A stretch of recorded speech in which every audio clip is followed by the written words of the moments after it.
안녕하세요. 김동섭입니다. 5월 16일 아침 시작하도록 하겠습니다. 오늘 새벽에 끝난 미국 시장은 또 혼조세를 마감했죠. 그러나 어제와 다른 점은 다우가 올라오고 나스닥이 밀리는 그런 흐름을 보였습니다. 나스닥은 나흘 만에 하락을 했고요. 다우는 사흘 만에 상승으로 전환하는 그런 모습이 있었습니다. 다우가 사흘 정도 계속 눌리면서 약간 차트가 안 좋아지는 듯 하더니 다우가 다시 살아나는 그런 모습이 있습니다. 일단 미국 시장에서는 뭐 관세 언급이 트럼프 입에서 나오지 않고 있죠. 관세 얘기가 없으면 시장이 이렇게 충격을 주지 않는 그런 모습이 계속 연출되고 있고 오히려 시장은 올라가는 모습이 나타나고 있는데요. 오늘 새벽에 미국 시장에는 지표가 좀 발표가 됐죠. 4월 소매 판매와 4월 생산자 물가 지수가 발표가 됐는데요. 이 소매 판매는 전월비 0.1% 증가를 했어요. 그런데 전월 증가율과 비교하면 증가폭이 크게 꺾였다라는 게 시장의 우려로 나오고 있고요. 그 다음에 생산자 물가지수 PPI가 가파르게 떨어졌습니다. 그래서 5년 내 최저치가 되는데요. 전월 대비 0.5%가 하락했다고 합니다. 그렇지만 시장은 다우가 오른 이유는 시장의 낙관론 전망이 나왔어요.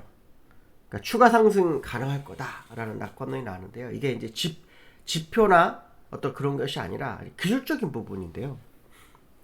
과거 1970년대 이후로 똑같은 현상이 5번 있었는데 그것은 뭐냐면 25거래일 동안 그러니까 거의 한 달 약간 넘는 거죠.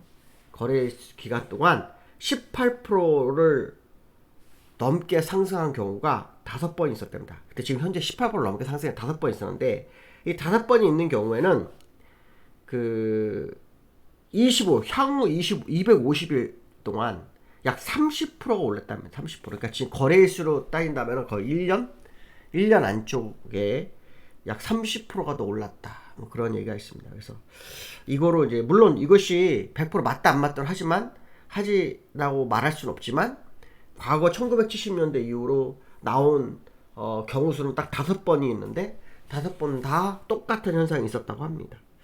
JP모건은 뭐 이런 얘기를 합니다. 여러 시장 지표가 추가 상승 기대를 약화시키고 있기 때문에 이러한 어떤 뭐 기술적인 전망이 낙관한 전망이 나올지라도 신중한 접근이 필요하다. 뭐 이렇게 충고를 했다고도 합니다.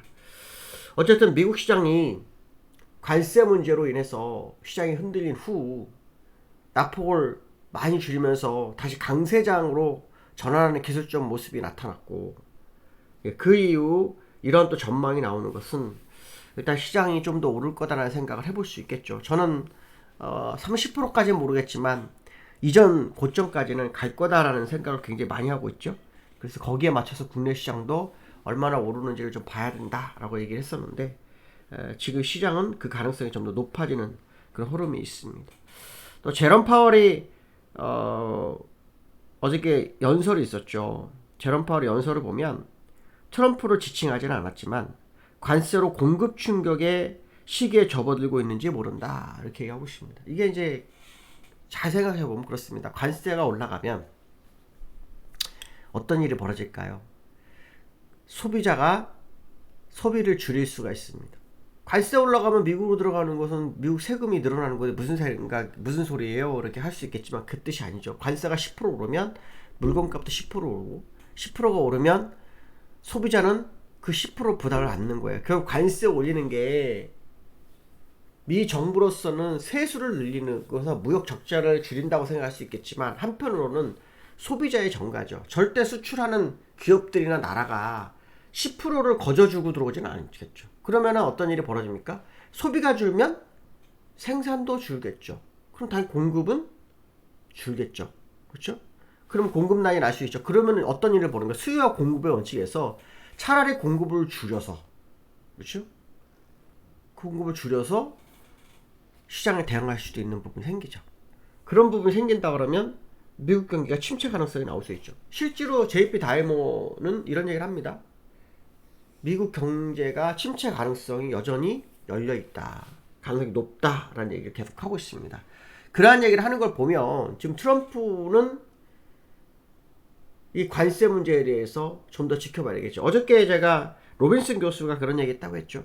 트럼프가 결국은 관세를 철회할 거다 뭐 얘기하는데 그 가능성이 없지 않아 있을 수 있습니다. 예, 결국은 뭐 미국이 모든 돈을 가져간다고 생각할 수 있겠지만 한편으로는 미국이 스스로 재산 깎아먹는 일일 수도 있겠죠. 물론 어저께 팀 쿡한테 트럼프가 그런 얘기를 했답니다. 인도로 시설 확장할 것이 아니라 미국으로 다 가져 들어와라. 근데 미국은 아시겠지만 고용에 대 있어서 그렇죠? 임금이 비싸요. 그러니까 사실 다 알더라도 한다는 게 쉽지가 않습니다. 인도만큼 임금이 쌀까요? 안 싸요. 왜 중국과 인도에 많은 공장이 들어서 있습니다. 인구가 많은 상태인데 가격이 싸잖아요. 근데 미국은 그렇지 않죠. 그렇죠? 그렇기 때문에 당연히 기업들이 미국에 생산을 하는 게 쉽지만 않죠. 그래서 미국이 그 생산의 시설을 유치하기 위해서 보조금을 주는 건데 그것마저 폐지하려고 하면서 또 기업은 유치하려고 하는 거죠. 그게 완전히 말이 안 되는 거죠. 그렇죠? 말이 안 되는 거죠.